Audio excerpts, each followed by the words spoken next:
I teach from the subject.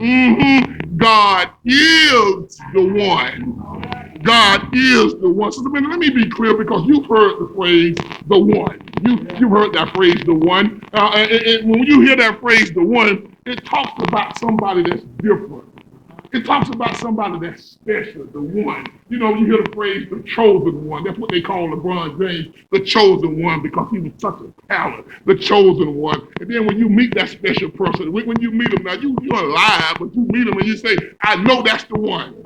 But you said that about the last two. But you just feel something down in your spirit about that person. You say, I know that they are the one. If you want to know the truth, Mr. Williams, I'm talking about the Williams, for the tennis players, he forecast. He had Venus and Serena, but he pegged Serena when they was little playing tennis as the one. And then we all thought it was going to be Venus, because Venus started out hot. She started out doing her thing, but he said, no, Serena is the one. But if you flip the coin on the one, the other side of the coin is what we call accusatory or accusatory. That means you're the one and you don't want to be the one.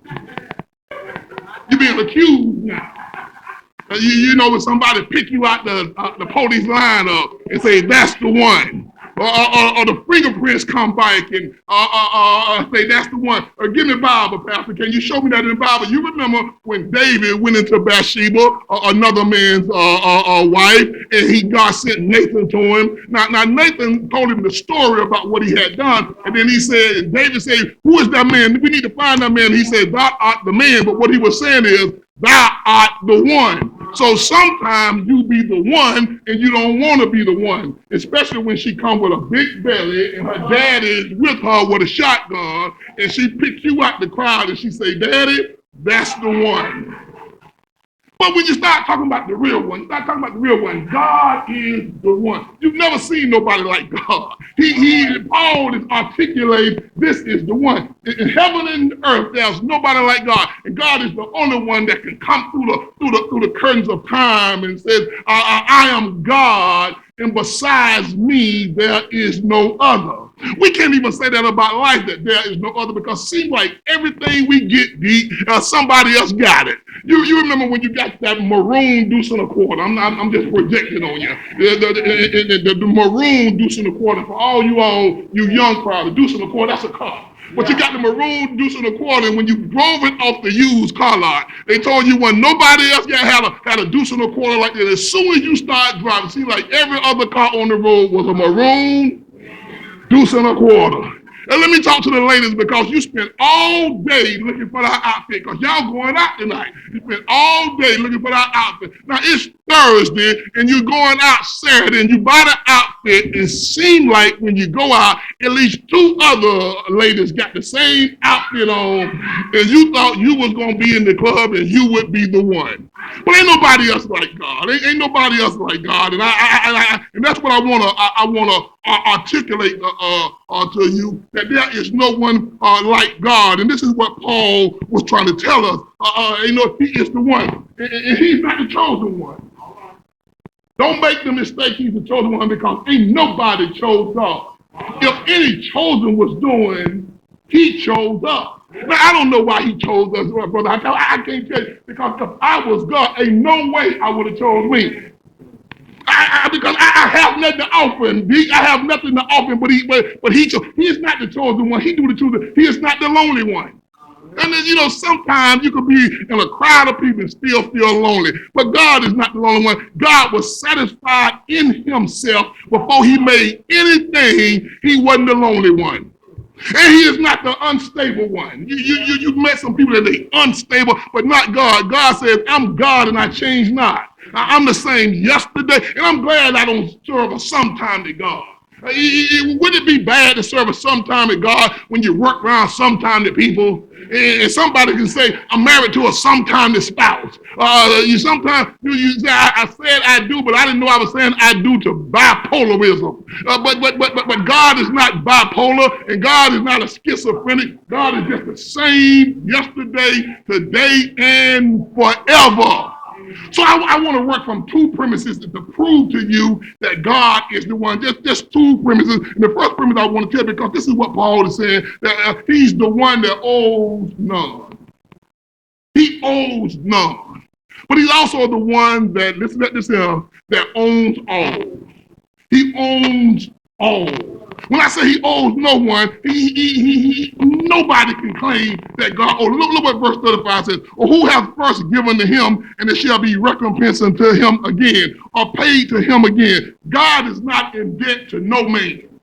No man will be able to go to the throne of grace with a frown on his face, all mad. They're going up to the throne of grace, looking at God all sideways, talking about where my money. You owe me. I knew I shouldn't have gave you my money. God owes nobody. So you would never go and try to put God on the spot by saying that God owes you. As a matter of fact, the scripture says the earth is the Lord's and the fullness thereof. And then God gets slick on it and he says, the world and everything that dwells in the world. So God don't want to leave nothing out. He wants you to know that Ford place that denied you that truck, that's his. The Jimmy Bryan Toyo, I don't know if Jimmy Bryan Toyo is still in existence, but it's his. Every place that you step your foot on, God says, it's mine. So if you pick it off a tree, it might be on Mr. Gilmore property, but the tree belongs to God. If you plant it in the earth, it's his dirt that germinates the seed that it belongs to God. If you kill it, and if you skin it, and if you eat it, it's still his. How do you know? Because the cattle of 1,000 hills. You know, you can dig in the ground, bro, Adolph, and you can say, I found some shiny stuff. They tell me it's valuable. But let me remind you, the gold and the silver, it belongs to him. All of it belongs to him. He has it. And this is what I like about God. Where God got it, he's the God that has it. He don't have to go look for it. You would never, I guarantee you, if you go to heaven and look on God's computer, he don't have a Prime membership. He don't have to order it and hope it don't get lost for you. God already has it. There's nothing that God is like it. That's why he says, come unto me. That's why he tells you to come to me, because he's saying, whatever you need, I got it. Come unto me. Whatever you're hoping for, I got it. This is why he says, draw near unto me. The reason why he says, draw near to me, he says, because you too far from me for me to give it to you. I'm not going to send it to you. I want to put it in your hand. God don't owe nobody. Here's what I really want you to understand is that when you start asking for God in the spirit, don't try to do it in the flesh. Don't ask God get on your knees and ask God to bless your finances in heaven, and then come down on earth and go play the Cast 3. Don't ask God, ladies, to send it. Lord, just send it. That's what you were petitioning in heaven. Lord, send me a good one. But here you are on earth trying to seduce him. God ain't never told you if God gonna send him, you don't have to show hips and lips. God will just send him.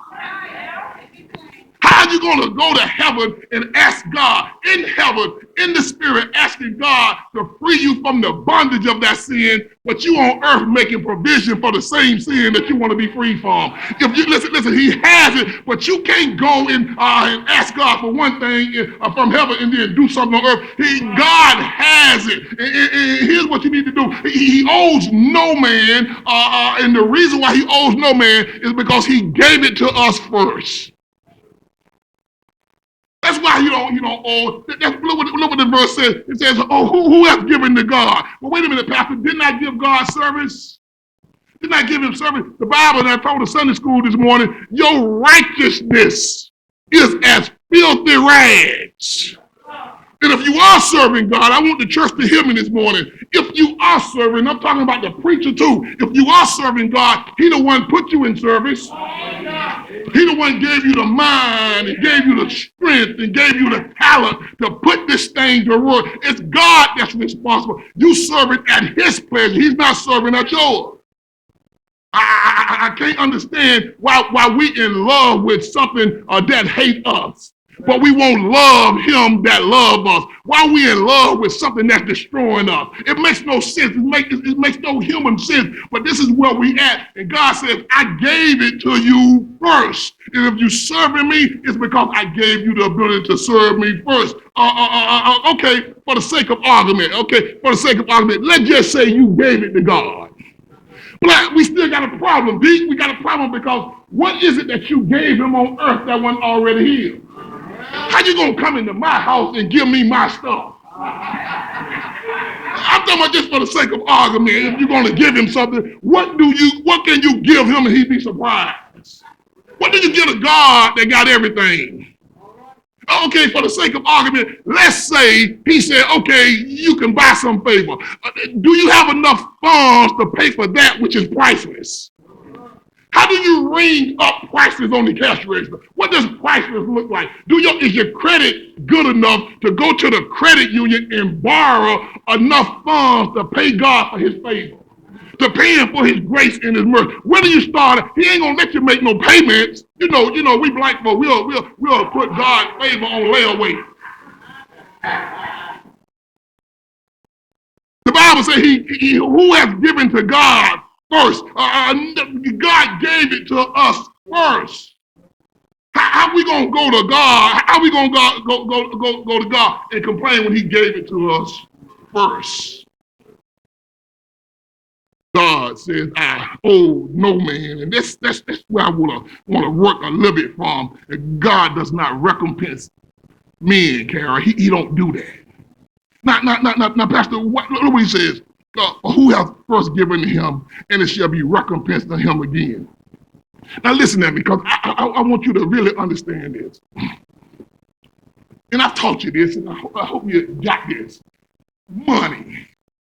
I taught you some years ago what money really is. If you've been around me long enough, we understand money now. And that really takes the value off of money. We don't get caught up in money around here. The money is just a medium of exchange. I taught you that.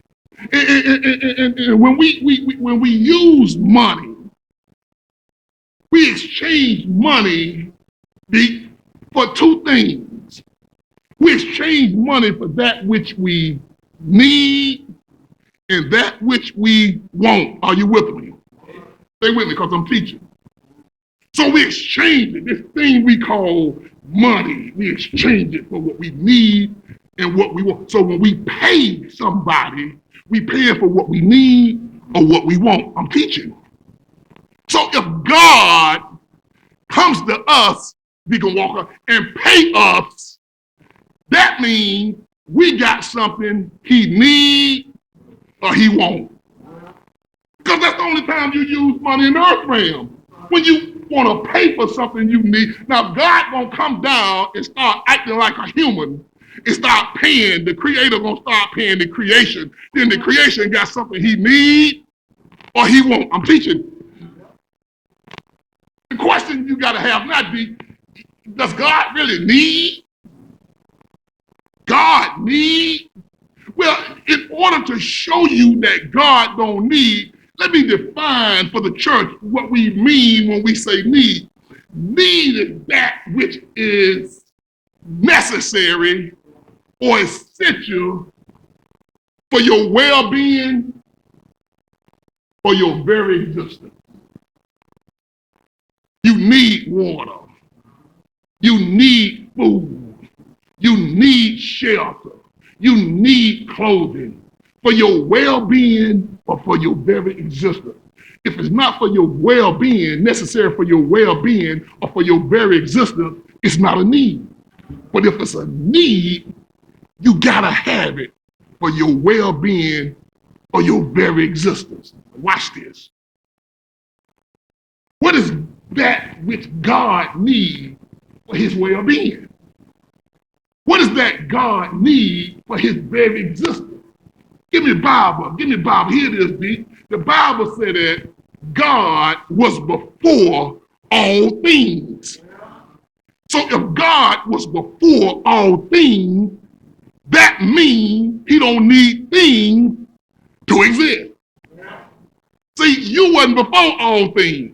When you came here, you needed things. So things was in place when you got here. But if God was existing before that was a thing, you see, you can't even conceive of no thing. You can't conceive of nothing because everywhere you look, you see something. Even if you close your eyes, you see this phenomenon called darkness. You will never be in a world where there's nothing. But that was a time when there was no thing, and that was God, and he was still good. So what is it that God gonna pay or gonna ask of you that's gonna enhance his well-being? Now, what are you saying, Pastor? Get this, church. God don't have a need, but God is a need meter. Because, listen at me, there will never be a time in your life that you don't need. And some of the things you need, you can't provide for yourself. Some of the things you need, money can't pay for. And you couldn't be here if God wasn't your need meter. Let me tell you how much of a need meter this God we serve is. He meets needs when you don't even ask him to meet them. You needed to wake up, but I'll bet you $1 to a dime you didn't ask for a wake-up call this morning. But here you are, you got up, and you didn't wake yourself up.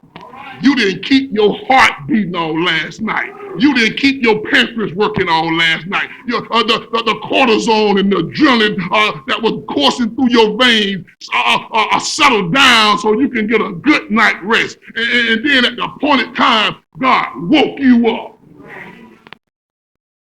You didn't ask for breakfast. He just met that need. You needed to get the church all in one place. I'm looking all in one piece. I'm looking at people that got here in one piece. But you didn't ask him when you got in the car, but you made it. This is how much loving God has for his people. He done met your need and you ain't even said thank you this morning. Watch me now. It says God has met some need, you ought to be reciprocated. You ought to say, listen, I'm going to serve him because he met a need. He got my children home from school. The hurricane didn't come and hit Orlando. I'm going to love him. I'm going to be obedient because I can wiggle my fingers and I can blink my eye. I'm here, and a lot of people didn't make it this morning, but here I am because he has met some needs. The Bible says, who have given to him first? And I'm saying, God don't recompense man, but man better recognize God. See, Sister Tina, I look at Pharaoh, and I'm not coming down hard on Pharaoh. I'm just looking at Pharaoh. I'm kind of looking at him side-eye because he could have avoided all that foolishness. Because God sent Moses to him. And Pharaoh had to know he didn't create himself. And Moses go to him and he said, listen, Pharaoh, God said, let his people go. But Pharaoh ain't recognizing no God. He says to Moses, who is this God that I should obey him? Listen at me, church. That's the mindset of the world today. That's where we at today in this world. Who is this God that we should recognize that his word is the authority in the earth realm?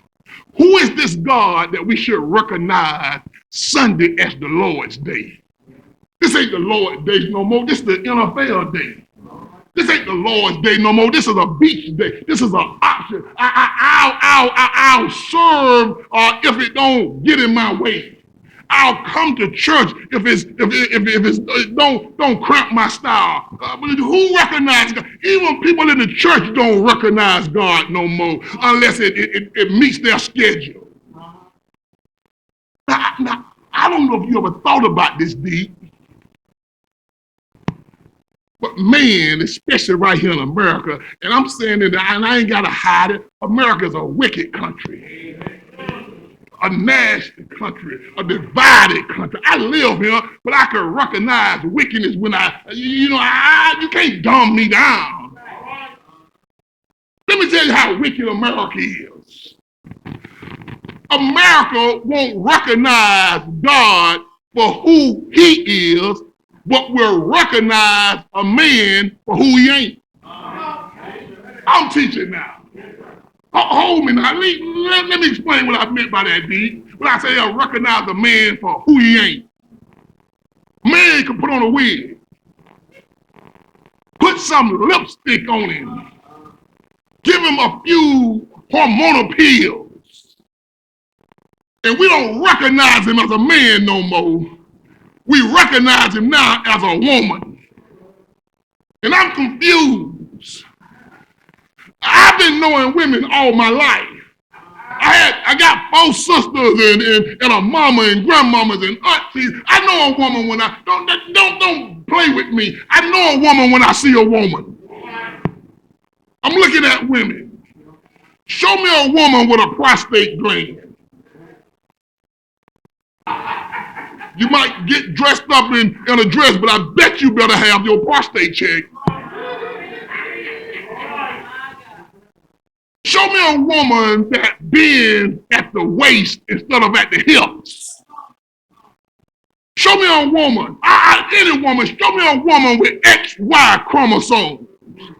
The very fact that she has 2 X's, and this is how God designed her. She got 2 X's in her chromosome. She can't be a woman because women don't walk around with Y's. We got the Y's, and we still saying Y. But wait a minute, Pastor. But the man said he feels like a woman. You gotta call him a woman now, Pastor, because he feels like a woman. Okay, I'll give him half. He feels like a woman, I'll give him half. But a half a woman don't make a whole woman. A whole woman birthed me. A whole woman raised me. I know a half woman don't make a whole woman. You feel like a woman, but I'm looking for the other parts. You feel like a woman, but where the womb at? You feel like a woman, but where the ovaries at? You feel like a woman. You can feel it, but I want to know, you got breasts, but where are the glands that produce the milk? And that's why God don't let man have a baby, because if you do, you couldn't feed him. But you want to recognize a man for what he ain't, but won't even recognize our God for what he is. I ain't scared to say it. I don't work for Mr. Gilmore. My God sits in heaven, sits up high and look down low. I ain't scared of Mr. Gilmore. Recognizing, man better recognize God. Talking about what he feel like. I could feel like a cake, but I bet you I won't fit in no oven. And if I did, I wouldn't stay there too long. The pastor be done preheated that thing to 400, put me in there, and I'm getting out real fast. I won't feel like it no more. What Pastor, tell us? Tell us, Pastor. Well, who must we recognize that God really is? Tell the church who God is. Well, I don't have the time to tell you who he is. I don't have the mental capacity to really understand who he is. But as it relates to us as his children, I can tell you 2 things about him that he is to us. Okay, Pastor, that'll be good. Tell us who he is. So we'll understand a little better. Well, first of all, he is our initiator. That's who God is to us. He is our initiator. What do you mean by that? He don't just cause the action. He's the one that put it into action. He's the one that started all of this.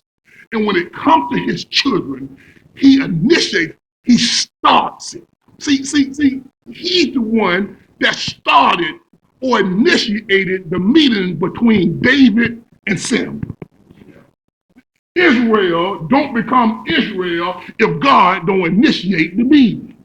Wait a minute. Go back, Pastor. Yeah, I forgot about that. He's the one that initiated the conversation between him and Moses. If God don't initiate it, they still in Egypt. He's the one that initiated the conversation on the Damascus Road between Paul and Jesus. And if that don't happen, you have no church. He's the one that initiated. And when you look at our lives, it was God who initiated. The reason why you can call yourself an heir of salvation is because God initiated. It's the reason why you can become one of the royal priesthood is because God initiated. The reason why we all are servants of the Most High is because of the initiation. God is our initiator. And I'm so glad he initiated a meeting with this old boy, because I would have still been in the gutter. I would have been still acting a fool. I'd have been still out there telling women lies. I'd have been still out there doing my own thing. No, I wouldn't have been out there. I'd have been in somebody's jail or either in somebody's cemetery, but it was God that initiated. And you ought to say amen, because ain't no telling where you would be if God hadn't initiated. But wait a minute, Pastor, you said there was two. I get God as our initiator, but when he initiates, what happens? Well, if he's our initiator, he then becomes our elevator. Our money didn't bring us up. Our smarts didn't bring us up. And sister, I know you're fine, but your looks didn't bring you up. Ain't no woman fine enough to come up without the help of God.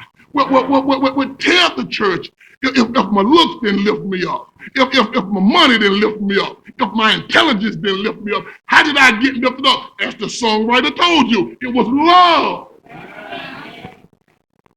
that lifted you. I got to tell you about the process of the lifting, because I don't want you to leave here thinking, see, before God brings you up, Adolf, he has to first bring you out. Now, don't make the mistake, because he will bring you out with baggage. Hear me, Sister Missy. He will bring you out with baggage. He will bring you out with that nasty attitude. He will, listen. He will bring you out with everything you are in with. But what he won't do is bring you up with it. See, the reason why some of us are out but not up, because we still got that baggage. Well, Pastor, how does he get rid of our baggage? I'm glad you asked. I was hoping when I left the house, I said, I hope they asked that question. Thank you. How does he bring us out of get that baggage? He bring us up. Here it is. You sung it. You sung it before. I bet you done sung it. He bring us up on the rough side of the mountain. I'm teaching. I bet you I'm teaching. Now, you coming up the rough side of the mountain, but it ain't gonna always be rough. But the reason why it got to be rough coming up, because he got to get rid of that nastiness. He got to get rid of that tongue. He got to get rid of that lust. And as he's bringing me up the rough side, I cried a lot of nights because it was rough, CJ. I doubted a lot of days because it was rough, D. I didn't know if I could go any further because it was rough. If anybody tell me that they got up and it wasn't rough, it wasn't God that bought you. Because he's our elevator. See, he initiates, not to stagnate. He initiates to elevate. And David is called King David because God initiated being elevated. Paul is called the Apostle Paul because God brought him out, and then God brought him up. But it was that initiation on the Damascus Road, and if God don't initiate, Paul's still in his sin, killing Christians. Now, if God don't initiate, you still in. And I don't know what you were in, but if God had initiated, you still in it. You still wilding in it. You still scratching your head in it. But because God came and got you out of there. As soon as he got you out, he begins to bring you up the rough side of the mountain. What is he doing, Pastor? He's getting you ready for up. You was holding it down, or should I say it was holding you down. But when God began to strip you and change you and cleanse you, and you cried on many nights and you couldn't understand it, but it's all to get you ready for your up, because this is the God. Watch me now. This is the God. See, I would have never become pastor then. I'd have still been child. Like the initiation. Y'all would have never knew me. Well, you might have, because you might have seen me on the news. But it was the initiation. Listen, God initiates the change. God initiate. He don't initiate because it's something he needs from you. He initiate because it's something you need from him. Let me get to the second point. It says God is the God who owes none. But Kara, God is the God. He's the one that owns all. But that's how he's called Alpha and Omega. That's what he's called. He's called the beginning and the end. But what people don't realize, because they pay a lot of attention to that first Greek letter and that last Greek letter, but they don't understand there's letters in between. And if God don't work your in between, see, he was there working your beginning, and he gonna be there in your end. But step by step, you needed God in the midst of your life working it. And as you look back on your life, you say, God had to be working it. There's no way that I could have came out like this. There's no way that I could have got through. There's no way that I could have got this. There's no way that this would happen. What was happening? He left your alpha and jumped right into your kappa. Jump and work it until you get to your omega. Give me scripture, Pastor. God who began a good work in you, in your alpha. He began a good work. And I ain't talking about no fraternity. He began a good work in you. And he's going to complete the work because he's all up in your midst, or as they say on the street, he all up in your Kool-Aid. And he determines what flavor it is. So when we say he owns it all, look what verse 33 says. He says, oh, the depths. That's what he said, oh, the depths in verse 33. Oh, the depths. Now, notice he didn't say the heights. We know he said high. But God wants you to know, even though he is the high God, he comes down and become the God, not of your height, but of your depth. Why, Pastor? Because God wants you to know that while he is in heaven sitting high, he's also earth foundation. Yeah. And he has to go deep because everything finds its roots in God. Listen to me now, because Paul gets deep on us every year because he's talking about the deepness of God. So Paul in verse 36, now that's a deep verse. Let me tell you what Paul is doing. Paul is really talking about the Godhead. He's talking in a Trinitarian way because he starts talking about him, but he talks about three hymns. So when you study the Bible, you find that God, the Father, in his wisdom, he conceived this plan. God, the Son, in his love, carries out this plan. God, the Spirit, in his power, makes sure that the results are achieved. So everybody is working from the Godhead, is here on earth working, but more importantly, in your life working. So that's why verse 36 says, for of him. What that really means in the Greek connotation, it really means everything is from him. Then it says, and through him, and then to him. This is verse 36. So all things are from the Father, all things go through the Son, and all things is coming back from the Spirit. So what we have here, Deacon Matthews, is what is known in theology as a divine triangle. From him, through him, and back to him by the Spirit. Now let me tell you what's working and how this works on earth and how it works in our life. Because you see, you won't know what you got until you know. And I can't understand this, why all three that make up the Godhead, one God, but three persons come down and actively get involved in our life. See, you can't tell me nothing about God. I'm talking about when he's talking about his love. You can't make me doubt my God or turn my back on my God, because what God put out for me on a daily basis.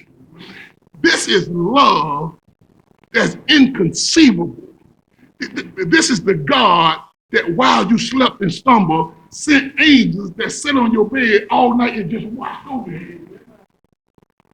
Just everywhere you go, the Bible said the angels of the Lord encamps around you. Since you are heir of salvation, you got angels that follow you. Have you noticed that the car didn't hit the other car?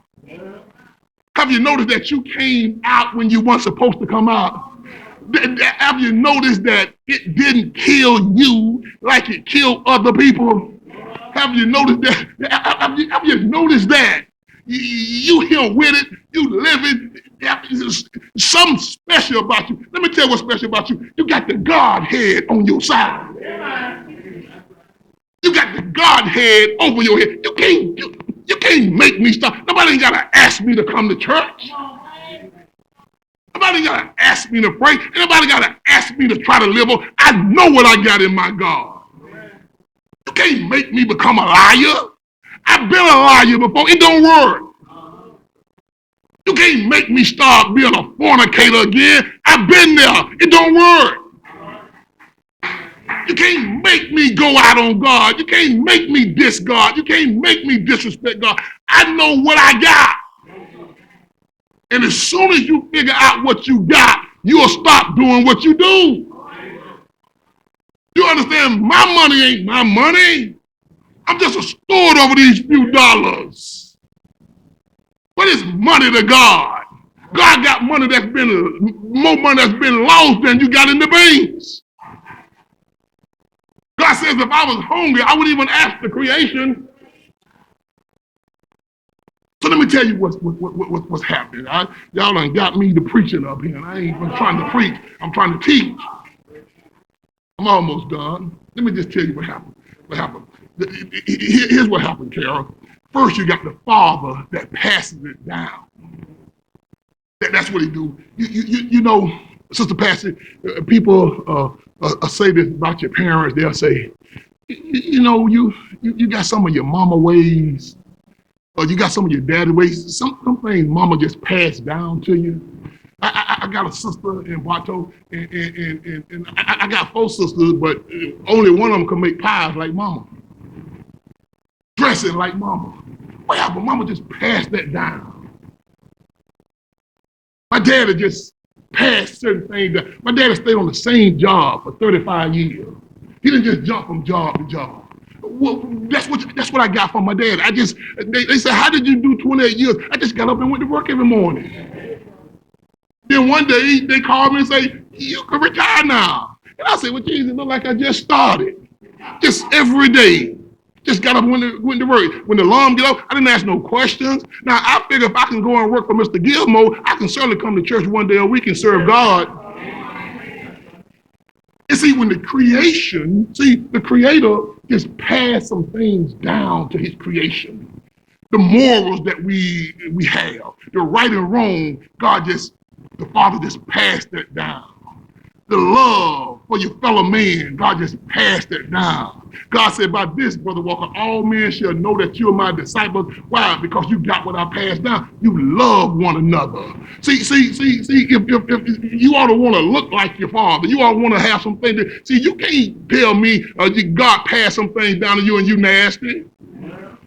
You in the church and don't like certain people. You doing things underhanded, causing division in God's house. You can't tell me God passed nothing down to you. Ain't no division in the Godhead. There's never been a day that the Spirit been mad at the Son. Can you see the Father come in here and talking about, what's wrong with you two? Jesus on this side of the table, and the Spirit on this side, and Jesus pointing at the Spirit, and the Spirit waving his face. No, there ain't no division. That's why I love my grandmama and her children, because my cousin said this, and I never paid any attention to it, but it was so true. She said my mama had 5 girls, and there was never a time that them girls weren't speaking to each other. Never. There was never a time. My grandmama had 5 girls, and they communicated with each other all the time. Never a time when they weren't speaking. You got the same father, the same future, affording the same fire. You can't speak after church. What's going on, Pastor?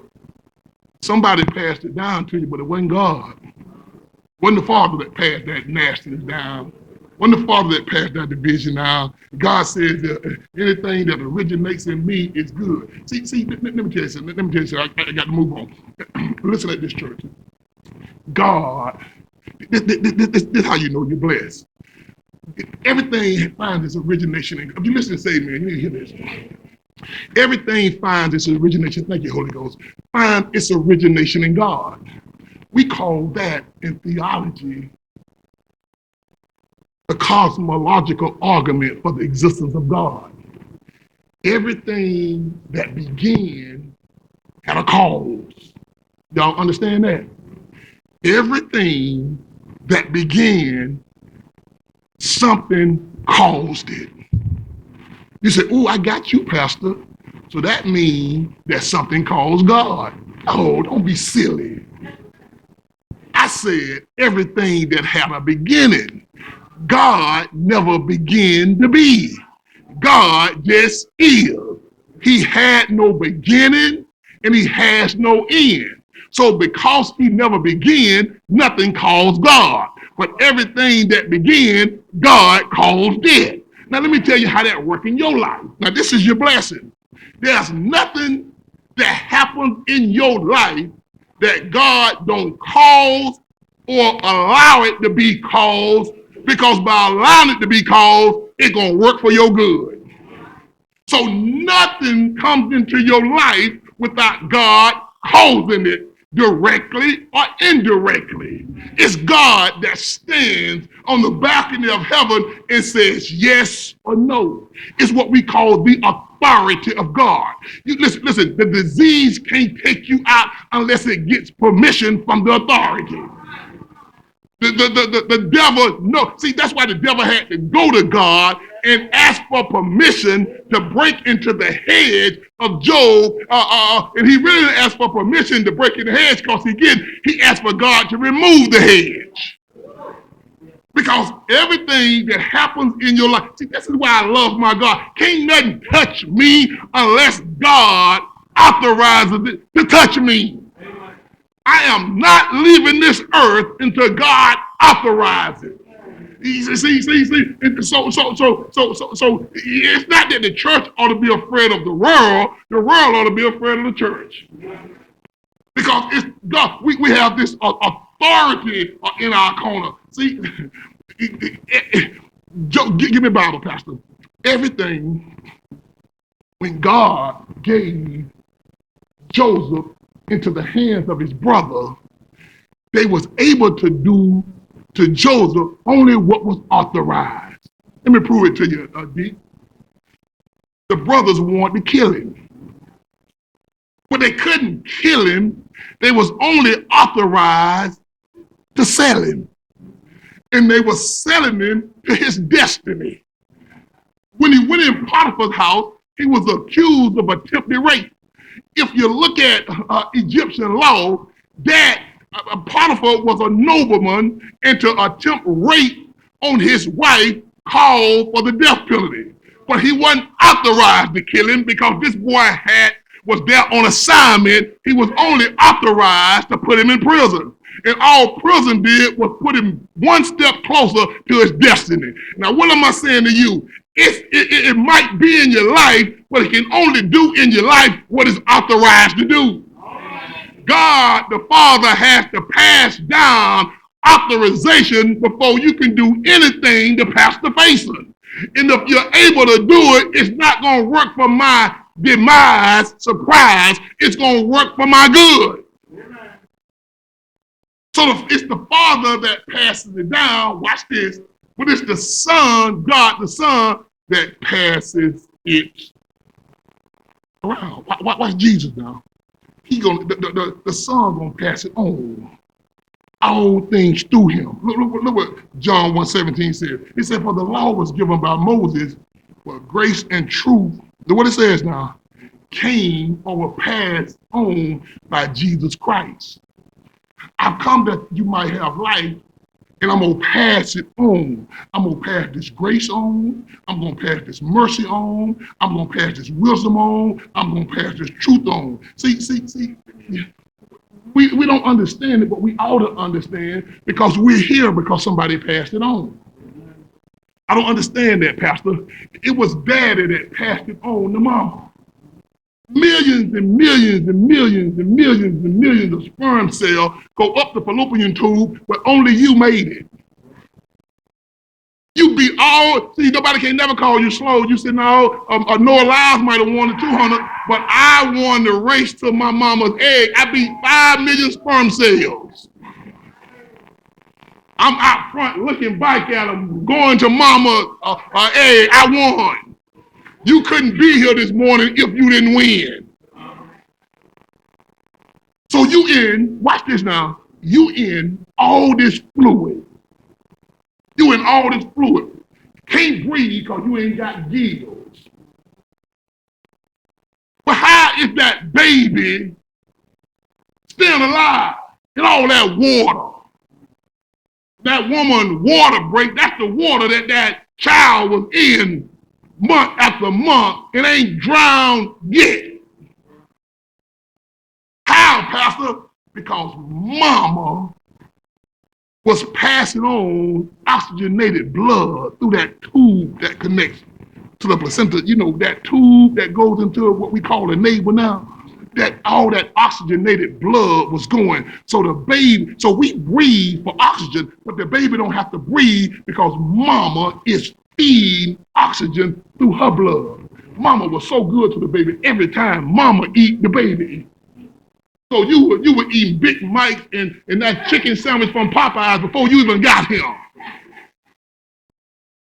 Because mama was passing it on. I'm teaching. Mama was passing it on. I'm teaching. Listen at me. Before you was birthed, mama was passing it on. I'm in the Bible. It is deep. You in the womb. And mama, before you was birthed, was passing life on to you. Check me out. In the womb. You was born again by God. But before you was born again, you was in the womb of the world. Not surrounded by water, but surrounded by sin. How did you survive in the womb of the world? Well, the same way that you survived in the womb of mama. You survived in the womb of the world because the Son was passing it on. When you was in the womb of the world, you was getting high, then die. You was taking chances, but God was passing on mercy before you even got birth. You didn't die because God was passing on grace. All while you was in the womb of the world, the Godhead was just passing on that which you need in order to achieve a birth. So when you finally was birthed, when God finally birthed you, the new birth, the last thing that he passed on to you before you came out was forgiveness. He passed on this forgiveness. So now you birth. So now you can look back when you was in the womb of the world and say, if it had not been for the Lord that was passing it on, where would I be? Where would I be? But just like he protected you in the womb of mama, he protected you in the womb of the world. Yeah. Watch it now. Watch it now. So the Father, God the Father passed it down. God the Son, he passed it on. That's why you hear, because it was passed on. Watch it now. But God the Spirit passed it in. Look, I like what he said about John. I'm almost done. 5 minutes, I'm done. Watch what he said. It says, even, look what John 14:17 says. It says, even the Spirit of truth, whom the world cannot receive. Then it goes on to say, but ye know him, for he dwelleth with you, and he dwelleth in you. So God, in his infinite wisdom, says, I got to put something in you to daily pass it around in you. I'm not standing on the outside trying to pass it in you. I'm on the inside passing it in you. Look what 16:14 say, Carol. It said, he shall glorify me, but he shall not receive of mine, but he shall receive of mine and shall show it unto you. He's in you. See, I can preach up him because as I'm preaching to you, the Spirit is preaching to me. He's in me, passing on what you need to hear. Somebody getting a word, somebody got a word because the Spirit knew what you knew, because the same Spirit in me is in you. So the Spirit in you bear witness with the Spirit in me, and it tells me, say this. The half stuff I've been saying to you ain't on my notes. So watch this. So he says, I got to go, but I'm not going to leave you comfortless. I'm going to put something in you that's going to pass on to you. What is he passing on to me? He passing directions. He passing guidance. He passing leadership. He passing headship. He passing warnings. He in me, passing me. When I pass something where that I'm not supposed to go back to, and if I even think about going back to it, he said, don't you turn that car around. You keep on going to Popeyes and get that chicken sandwich and go home. Pass it. And see, you ought to be glad because he's in, listen now, he's in you to glorify God. He's in you to glorify God by helping you live the life. Now, see, prior to coming to Christ, you was living a life. But when you got the Spirit of God, now you can live the life. A life will get you in trouble. Living a life will cause you pain. But when you start living the life, and that's why he gave the Spirit so we can live the life. Now let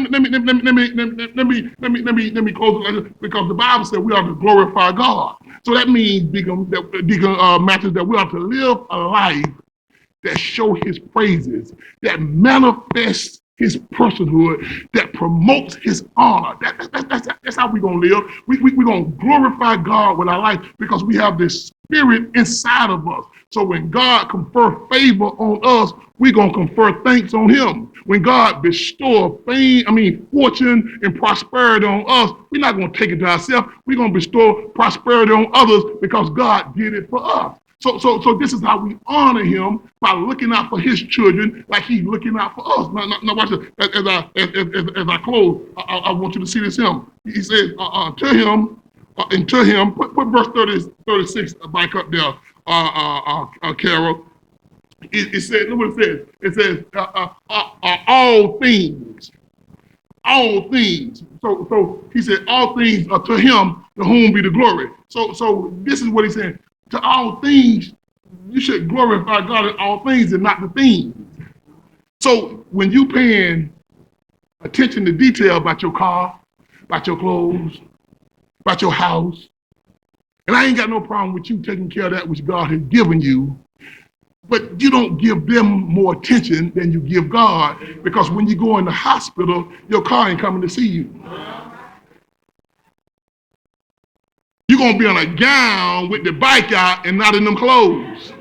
You're going to be on a $3 gown with $600 dresses hanging in your clothes in your closet that does you no good. So what do? I'm paying attention to him because he is the one. Is he really the one? He is so much the one that I can definitively say he's just not the one for us. He is the only one for us. Bow your head. We know God is with us, Emmanuel.